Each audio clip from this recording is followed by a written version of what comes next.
Welcome to we learn virtual learning network में आपका स्वागत है। सब्जेक्ट हिंदी, व्याख्यान नंबर 1। इस व्याख्यान में हम आपको बताएंगे कि हिंदी में क्या क्या चीजें होती हैं, हिंदी साहित्य किस तरह की विधाएं है, कविताएं क्या होती हैं, छंद अलंकार जो कि भाषा के श्रृंगार माने जाते हैं किस तरह से होते हैं, कविताएं कैसे पढ़ी जानी चाहिए, ये सब बेसिक चीजें आप इस सेशन के अंदर सुनेंगे और ध्यान से पढ़ेंगे। आप जानते हैं कि कविता साहित्य की सबसे प्राचीन विधा है। अधिकांश प्राचीन भारतीय ग्रंथों की रचना कविता में ही हुई है। कविता को परिभाषित करने तथा इसके स्वरूप को पहचानने का प्रयास प्राचीन काल से ही होता रहा है। प्राचीन संस्कृत ग्रंथों में कहा गया है कि शब्दार्थों सहितो काव्यम, अर्थात शब्द और अर्थ की सुंदर सामंजस्य को ही काव्य कहा जाता है। इसी परिभाषा को आधार मानकर प्राचीन काव्य शास्त्रियों ने काव्य की आत्मा को ढूंढने का प्रयास किया था। किसी ने रस को कविता की आत्मा माना तो किसी ने ध्वनि को, किसी ने रीति को माना तो किसी ने वक्रोक्ति को और किसी ने अलंकार को। किंतु बाद में हिंदी साहित्य में कविता की परिभाषा दूसरे ढंग से की जाने लगी। कविता का स्वरूप प्राचीन काल में अलंकारों का बहुत महत्व था, परंतु आधुनिक काल में अलंकारहीन कविता की परंपरा आजकल चल पड़ी है। छंद के भी बंधन नहीं रह गए हैं, छंदहीन कविताओं की झड़ी सी लग गई है। कविता शब्द के गूढ़ अर्थ से अलग होकर के सामान्य शब्दों के प्रयोग आचार्य रामचंद्र शुक्ल ने कविता की परिभाषा तथा स्वरूप पर प्रकाश डालते हुए कहा है कि हृदय की मुक्ति की साधना के लिए मनुष्य की वाणी जो शब्द विधान करती आई है उसे कविता कहते हैं। कविता से मानव भाव की रक्षा होती है। मानव वे पदार्थ या व्यापार विशेष नेत्रों के सामने नाचने लगते हैं, वे मूर्तिमान होते दिखाई देने लगते हैं, अंतर की आत्मा जाग जाती है और व्यक्ति उस कविता को पढ़ करके हृदय से पूरी तरह हृदय उन्नति हो जाता है। उसकी उत्तमता या अनुत्तमता या अनुत्तमता का विवेचन करने में बुद्धि से काम लेने की आवश्यकता नहीं पड़ती। कविता की प्रेरणा से मनोवेगों का प्रवाह फूट पड़ता है। तात्पर्य है कि कविता मनोवेगों को जागृत करने का उत्तम साधन है। कविता मनोवेगों को एक्सेलरेट करती है, उनको बढ़ाती है। कुछ इसी तरह की परिभाषा आचार्य हजारी प्रसाद द्विवेदी ने अपने शब्दों में भी दी है। उन्होंने कहा था कि कविता का लोक प्रचलित अर्थ वह वाक्य है जिसमें भावावेश हो, कल्पना हो, पदलालित्य हो तथा प्रयोजन की सीमा समाप्त हो चुकी हो। इस प्रकार कविता का स्वरूप उपर्युक्त परिभाषाओं के आधार पर कुछ इस तरह निर्धारित किया जा सकता है। कविता में भाव तत्व की प्रधानता होती है। हर किसी कविता को यदि आप पढ़ करके देखें तो कहीं ना कहीं आपको भाव तत्व मिलता है, जिसमें कवि जो है अपने भाव को प्रकट करने की कोशिश करता है। कल्पना के मिश्रण से सौंदर्य चित्रण को कविता में सहज और ग्राह्य बनाया जाता है। कविता में चिंतन अथवा विचारों की जटिलता नहीं होती। कविता की शब्दावली गद्य से विशिष्ट होती है। इसमें लयात्मकता अनिवार्य होनी चाहिए तथा शब्दों का संयोजन पाठक के हृदय को सहज ही छू जाता है। कम से कम शब्दों में बड़ी से बड़ी बात अथवा समस्या को बहुत ही सुंदर ढंग से कविता के माध्यम से चित्रित किया जाता है। कविता में केवल अर्थ ग्रहण कराकर बात को स्पष्ट करने की क्षमता नहीं होती, बल्कि इसके द्वारा बिंब विधान भी किया जाता है। अर्थात ऐसा लगता है कि हम बाकी में जिस कविता को पढ़ रहे हैं उसका स्वरूप हमारे सामने आ जाता है। कविता का बिंब विधान ही पाठक के मन में कविता के प्रभाव को स्थायित्व प्रदान करता है। बिंब एक प्रकार का शब्द चित्रा होता है जो कविता में ही उपस्थित होता है। इसी कारण कविता का अर्थ अभिधा की अपेक्षा लक्षण अर्थात स्थिति की लाक्षणिकता के आधार पर ग्रहण किया जाता है। साथ में ये चित्रा को ध्यानपूर्वक देखिए, आपको कैसा लग रहा है या आप क्या देख रहे हैं। आप देख रहे हैं कि एक स्त्री, इसके अलावा एक और चेहरा आपको नजर आ रहा होगा।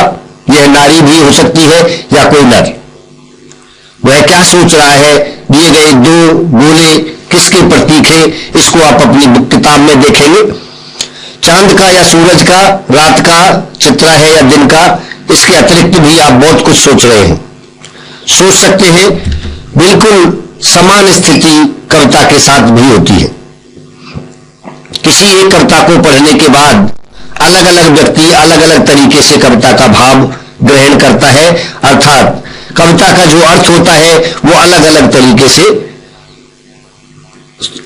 किया जा सकता है और अलग अलग तरीके से उसका भाव जो है पाठक को प्रभावित करता है। आपने अनुभव किया होगा कि यदि कभी आप अपनी बात को ठीक से अभिव्यक्त नहीं कर पाते या अधिक प्रभावशाली ढंग से प्रस्तुत करना चाहते हैं और नहीं कर पाते, तब कविता की एक या दो पंक्तियां ही आपकी समस्या को आसान बना देती हैं। तुलसीदास की एक चौपाई अथवा बिहारी की एक दोहे का जितना असर सुनने वाले पर होगा, शायद उतना असर एक कहानी सुनाने से नहीं होगा। कवि बिहारी द्वारा राजा जयसिंह को भेजे गए पत्र या जयसिंह को भेजे गए दोहे का असर यह हुआ था कि वे अपनी नवविवाहिता पत्नी के मुंह से मुक्त होकर के राज्य की रक्षा के लिए निकल पड़े थे। कविता के महत्व पर प्रकाश डालते हुए आचार्य रामचंद्र शुक्ल ने भी कहा है कि कविता की प्रेरणा से कार्य में प्रवृत्ति बढ़ जाती है। प्राचीन काल में कविता को मनोरंजन का साधन भी समझा जाता था। दरबारों में कवि कविताएं सुनाकर राजाओं का मनोरंजन किया करते थे। तब कविता पाठ्यक्रम में पढ़ाई जाने वाली कोई चीज नहीं थी।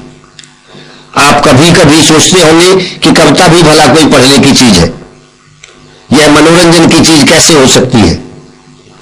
इसके न तो शब्द समझ में आते हैं, न इसमें कही गई बात समझ में आती है। इससे तो कहानी उपन्यास अच्छे हैं जो कम से कम समझ में तो आते हैं या जिनमें कही गई बात आसानी से समझ में आती है। इसके लिए कविता की तरह किसी व्याख्या की जरूरत नहीं होती। लेकिन इस तरह आपका सोचना ठीक नहीं होगा, क्योंकि कविता सिर्फ मनोरंजन की वस्तु नहीं होती है, बल्कि क्योंकि कविता कम से कम शब्दों और अपनी विशिष्ट भाषा तथा शिल्प सौंदर्य से बातों को स्पष्ट करते हुए चलती है और बहुत सी बातें उसमें छिपी हुई रहती है जिन्हें समझने के लिए उन्हें खोलते रहना आवश्यक होता है। अतः यह गद्य की अपेक्षा कठिन लगती है, लेकिन यह भी तो सोचिए और देखिए कि कविता ही है जो अधिक देर तक आपको याद रह जाती है। उदाहरण के लिए आप उपयुक्त समय और स्थान पर आसानी से इसका उपयोग कर सकते हैं। अब आप बताइए कि कविता कैसे मनोरंजन की वस्तु हुई।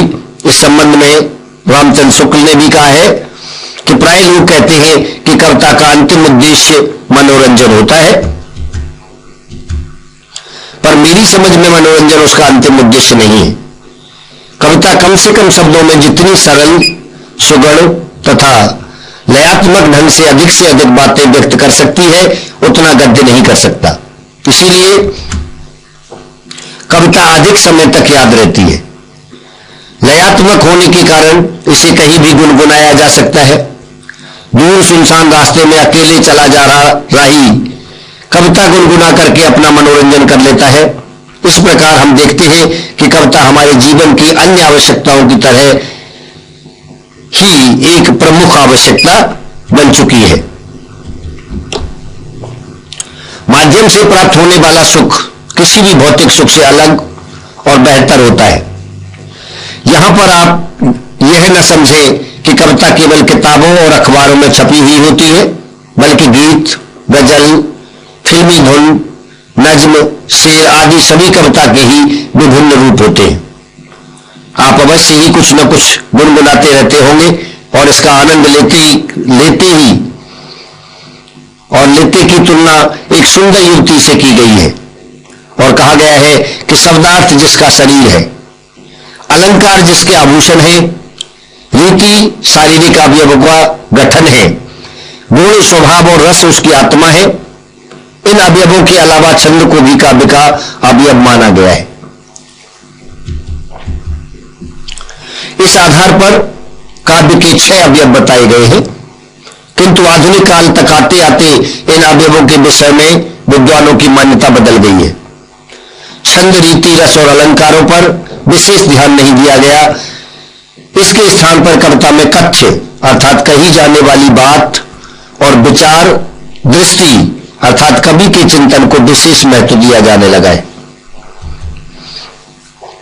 किंतु उपयुक्त अवयवों को पूरी तरह बेकार साबित करके इन कविता से अलग नहीं किया जा सकता। इसीलिए कविता के बारे में अब कहा जाने लगा है कि काव्य का अंतरंग उसका मूल पक्ष भाव पक्ष है और बहिरंग कला पक्ष यानी शिल्प सौंदर्य है। दोनों ही महत्वपूर्ण है। अंतरंग काव्य को उत्कर्ष में बनाते हैं तो बहिरंग कला पक्ष को सार्थकता प्रदान करते हैं। भाव पक्ष कविता का वह पक्ष है जिसमें कवि का चिंतन, उसकी सोच तथा उसका संदेश होता है। इन्हें हम 3 प्रमुख रूपों में देखते हैं: कथ्य, रस तथा विचार। दृष्टि। कथ्य का अर्थ होता है कविता में कही गई बात, कविता के माध्यम से कवि क्या कहना चाहता है, उसका उद्देश्य क्या है तथा कवि की भावनाओं के स्रोत क्या है और उन भावनाओं के पीछे कौन सी बातें छिपी है। प्राचीन काल में रस को कविता की आत्मा माना जाता था और तब कविता में रस का समावेश सप्रयास किया जाता था। किंतु आधुनिक कविता में रस अपने आप कथ्य और भाषा के कौशल से उत्पन्न हो जाते हैं। कविता के अवयवों में आज भी रस का महत्वपूर्ण स्थान है। रस कविता के वे तत्व होते हैं जो पाठक के अंदर सोए हुए स्थायी भावों को जगा करके कथ्य को ग्रहण कराने में सहायता पहुंचाते हैं तथा पाठक को भी कवि की मन स्थिति तक पहुंचाने का प्रयास करते हैं। यहां विचार दृष्टि से मतलब है कि कवि का विचार स्रोत क्या है, वह किसी चिंतन परंपरा से प्रभावित है अथवा नहीं, और यदि है तो उसके विचारों में कौन से मूल तत्व है जो पूर्ण चिंतन परंपरा से उसके विचारों को जोड़ते अथवा अलग करते हैं। भाव पक्ष कविता का आधार और सबसे महत्वपूर्ण पक्ष माना जाता है। आप ऊपर पढ़ चुके हैं कि कविता में भावना प्रधान होती है और गद्य में विचार। इसीलिए भाव पक्ष कविता का महत्वपूर्ण पक्ष होता है। इसे काव्य की आत्मा तक कह दिया जाता है। काव्य के भाव पक्ष में कल्पना भी एक प्रमुख अवयव है। जो चीज वास्तव में होती नहीं है किंतु कवि स्मरण कर या अपने सोच के आधार पर उसका चित्रा खींच लेता है, वह कल्पना के द्वारा ही संभव हो पाता है। कई बार आप पढ़ते होंगे कि 2 चिड़ियां आपस में बात करती दिखाई जाती हैं। चिड़ियों का बोलना या बात करना कवि की कल्पना द्वारा रची गई चीज है। इसके बाद छंद। कविता की भाषा प्रभावमयी होती है, इसलिए कविता को प्राचीन समय में छंदों के माध्यम से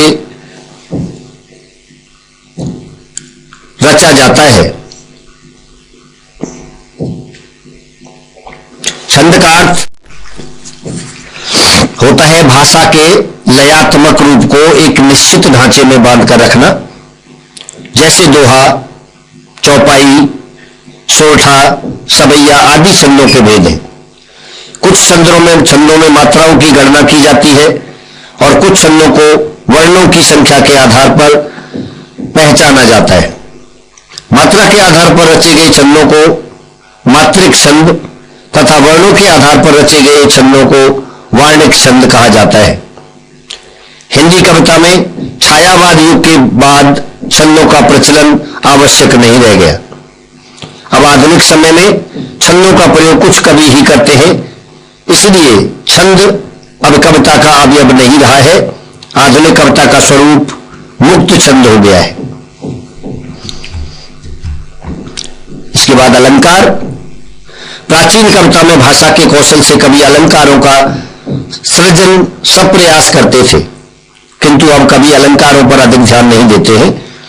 लेकिन कवि के भाषा कौशल तथा तथ्य की भंगिमा के कारण अलंकारों की सहज उत्पत्ति को रोका नहीं जा सकता। आज अलंकार कविता के महत्वपूर्ण अंग भले ही न हो, किंतु एक अवयव के रूप में अवश्य माने जाते हैं। अन्य और चीजें क्या है भाषा के अंदर या कविता के अंदर? आधुनिक कविता में रस, छंद और अलंकारों का जानबूझकर प्रयोग नहीं किया जाता है, किंतु कुछ ऐसे तत्व हैं जिन्हें जानबूझकर भी कविता में लाने का प्रयास किया जाता है। आधुनिक कविता में उन तत्वों का कौशल पूर्वक प्रयोग आसानी से देखा जा सकता है। इन तत्वों में मुख्य रूप से प्रतीक और बिंब का उल्लेख किया जाता है।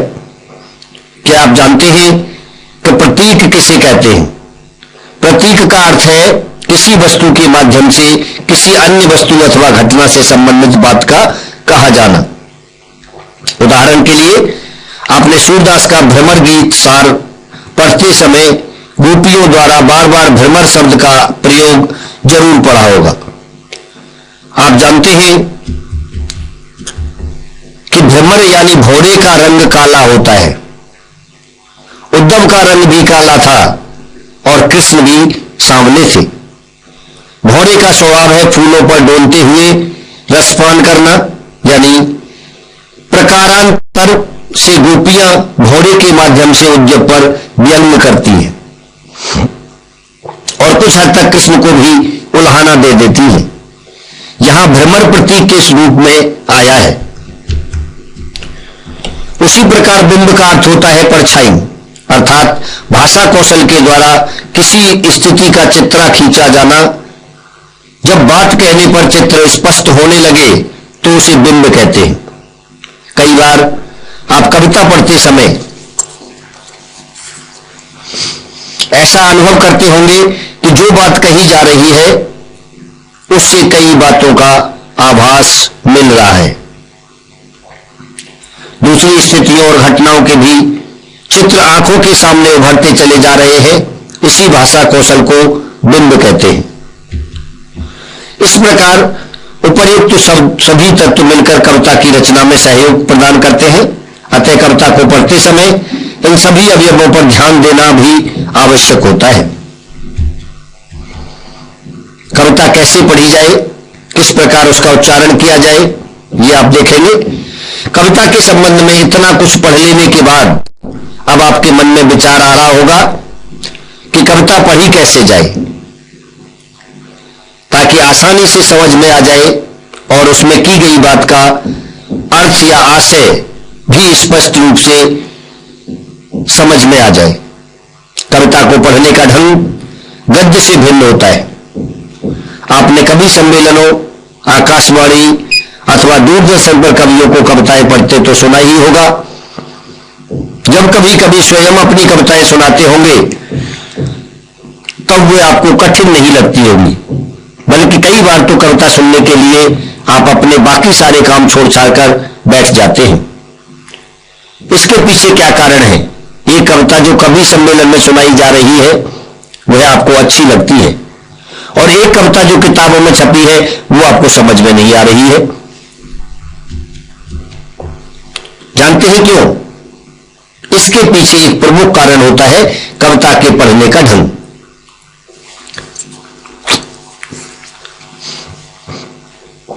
कविता को पढ़ने का अंदाज कविता को कठिन और आसान बनाता है। इसलिए कविता को ठीक से समझने और आनंद प्राप्त करने के लिए जरूरी है कविता को ठीक से यानी उचित लय तान के साथ पढ़ना। कविता पढ़ने के लिए कुछ सामान्य बातों का ध्यान रखना बहुत जरूरी होता है। कविता पढ़ने का उद्देश्य सिर्फ शब्दों के अर्थ जान लेना, उनकी सामान्य व्याख्या समझ लेना अथवा व्याकरण संबंधी विशेषताओं को जान लेने भर से पूरा नहीं हो जाता, बल्कि कविता पढ़ने की सार्थकता तो तब होती है जब कवि के द्वारा व्यक्त भावनाओं तक पहुंचकर उसके द्वारा कही गई बात को ग्रहण कर लिया जाए। इसके लिए आवश्यक है कि यह जानकारी भी प्राप्त की जाए कि कवि ने किस परिस्थिति में अथवा किस वातावरण में कविता लिखी है। जैसे स्वतंत्रता संग्राम के समय की कविताओं को पढ़ते समय उस समय की ऐतिहासिक पृष्ठभूमि की जानकारी प्राप्त कर ली जाए तो कविता में कही गई बात अपने आप स्पष्ट हो चली जाती है। अथवा मध्यकालीन राजा की प्रशंसा में लिखी गई कविता को पढ़ते समय उसकी ऐतिहासिक पृष्ठभूमि को न समझते हुए आधुनिक परिवेश से जोड़ दिया जाए तो कविता में कही गई बात स्पष्ट नहीं हो पाएगी। इसलिए कविता पढ़ते समय उसके रचना काल और रचनात्मक परिवेश की भी जानकारी प्राप्त करना आवश्यक होता है। जब आपको रचनात्मक परिवेश और रचना काल की जानकारी होगी तो कविता जो है आसानी से समझ आ जाएगी। कोई भी कविता पढ़ते समय अगर संभव हो तो कविता के रचयिता अथवा कवि का संक्षिप्त परिचय भी प्राप्त कर लिया जाए ताकि आपको पता लग जाए कि वो किस भाव का कवि है, किस प्रमुख परिस्थिति में वो कविताएं लिखता है,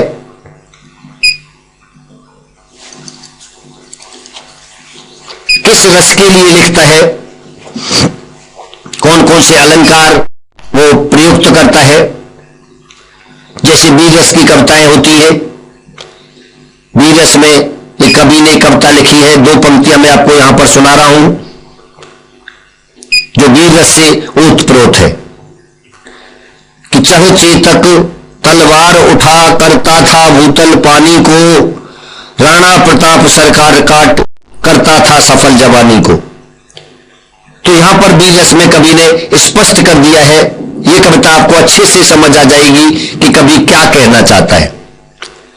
कवि जो है इस कविता के माध्यम से महाराणा प्रताप की वीरता की कहानी या वीरता की गाथा गाने की कोशिश कर रहा है। इससे कविता में निहित रस, विचार, दृष्टि तथा भावनात्मक तत्वों को समझने में सहायता मिलती है। इससे भाव पक्ष को समझने में भी आसानी होती है। अब आप देखेंगे कविता के प्रमुख अवयव कि कविता के अंदर क्या क्या होता है। कविता के दो पक्ष होते हैं। पहला होता है माध्यम विचार पक्ष जिसे कहते हैं, और दूसरा आपका होता है कला पक्ष। माध्यम में कस्य, कल्पना, विचार, दृष्टि, ये तीन चीजें होती है। जबकि कला पक्ष के अंदर रस, छंद, अलंकार, रीति, गुण एंड प्रतीक, ये चीजें होती है। तो इस तरह से वो कलाएं जिसको कि हम भाषा का श्रृंगार कहते हैं वो आपका कला पक्ष होता है। और जो भाषा का सोल कहलाता है वो आपका जो है माध्यम है, कथ्य है, कल्पना है, विचार है। तो इस तरह से कविता एक पूरी दो पक्षों को मिला करके बनाई जाती है। इसके बाद अभ्यास के लिए प्रश्न। पहला प्रश्न है अलंकार क्या होते हैं। आपको बताना है अलंकार की परिभाषा कि अलंकार क्या होते हैं और कौन कौन से होते हैं। सेकंड प्रश्न में आप बताएंगे छंद व अलंकार के बीच में अंतर क्या होता है, क्या वो दोनों एक ही होते हैं या दोनों अलग अलग होते हैं। और इसी के साथ व्याख्यान नंबर 1 खत्म होता है। नमस्कार।